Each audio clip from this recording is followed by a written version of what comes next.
Hello and welcome to the program The Desk on Global Television. My name is Anthony Momodu. Welcoming to today's edition. Today being the of July 2024, and we're in with very interesting talking points. As usual, we get the finest minds in the continent to help us look at this very interesting talking point. Today is no different, as we've got someone who is an author and also a public affairs analyst, and put in between that, someone who is also has some experience in the banking sector. Being our guest on today's edition, we've got Adabugo Gertrude Uzo as our guest on today's edition of the program, The Desk. Good evening, and thank you for joining me on the program. Good evening, Tony. I'm glad to be with you here today. So let's move on to the next talking point.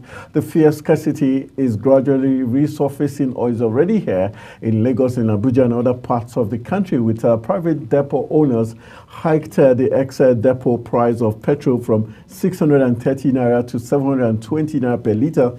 In some places 900 naira, and in some other parts of the country at 1,000 naira per litre. Let's look at this very disturbing occurrence. It seems to be now monthly, every 3 months or quarterly we hear fuel scarcity. We know that the NNPCL is the sole importer of fuel. Most times they say people are doing panic buying and assures Nigerians there's a lot of stock in for that will last a whole year. But most times after they say it, a month after, there's always this crisis of fear scarcity. From your own perspective, do you think this is deliberate? Is it deliberate attempt by the government or some persons in that industry to, always punish Nigerians, get reasons to hike the petrol price? One would say it could be. The other one, it may not be. Because when you look at the quantity of fuel that is being imported to service the population of Nigeria, of course it's not enough. It's not enough. And Nigeria does not continually have the money to keep importing. That is why we keep going into debt. And when you look at the sorry situation that we have the natural resources to be able to actually export, and we end up importing, it's a very sad situation. So, in the sadness of the situation, the greed of some Nigerians, or what they may also want to call business advantage, because everybody's out for business, these fuel vendors, these fuel sellers, these fuel importers, or whatever avenues that is made to make it reach the average Nigerian there, it can be their economic advantage to say, let's do panic buying like you say, and they hoard it. After a while, they release it and claim certain things have changed. This is now what is available at this new hiked price for their own economic advantage. And these things, anytime you hear fuel scarcity in Nigeria, we all know that is a signature for express inflation continuously.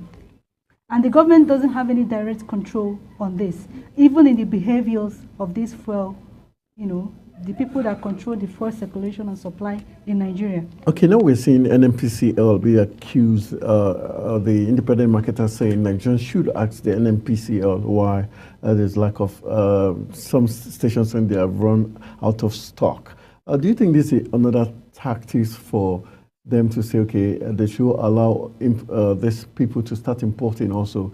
And probably Nigerians are also saying probably it's time for us to reverse the subsidy removal so that people can import and let's have our peace and things might just return back to normal. Do you buy that school of thought? Honestly, there's either way you look at it, none of them seems to be the best option at the moment. Because the suffering in Nigeria at the moment, and it's like a very hungry person, anything you drop for them, they take it. If you go back to the era of the subsidy, it has its own disadvantages. Yes, things may be cheaper, things may be, but at the end of the day, what does it do to the overall economic national budget? What does it do to the overall, I think that's why the government considered removing it, to be able to apply the funds from it into... But are we really, as a Nigerian, would you say we are really seeing the benefit of the removal of the subsidy? Because of corruption and probably what is there to be cleared is so huge that even if Mr. President is clearing it, we may not see it immediately. We will not have the immediate impact because it has gone years. There's nobody that will come to Nigeria today and turn everything around overnight. It's not possible.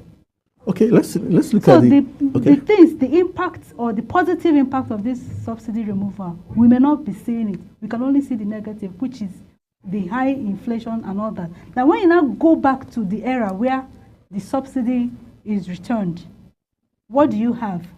What the supposed development will be blamed that all the money is going to subsidy. Now that the subsidy has been, withdrawn, we are not seeing the fast results yet. Okay, let's look at the issue of Dangote refinery. So that's why I say that either way, I don't want. It's that Nigeria has gotten to a point that what wants to be, let it be. Nigerians have resorted to just keep praying and hoping that things will get better. Okay, on the party, you talked about the government not having a complete hold on what's playing out. But should that be the case? For instance, the Minister of Petroleum is Mr. President. Do you think the government is doing enough, or is because things are okay for those in government and the elites? That's why they seem not to appreciate the sufferings Nigerians are going through. Because for one refinery, the Dangote refinery, for instance, to have that monopoly, it still cannot service the whole Nigeria. It still can, and it's a private business, even though in partnership with government. It's not even like full-fledged government owned. Nigeria as an oil producing nation should have its own national refinery. Now, if you want to give powers of this refinery to private sector, why monopolize it to one person, to one sector? Why not open it up so that all regions, more hands will be on deck? Let me put it that way. So that more hands will be on deck, and there will be more to be produced, and there will be more manpower empowerment.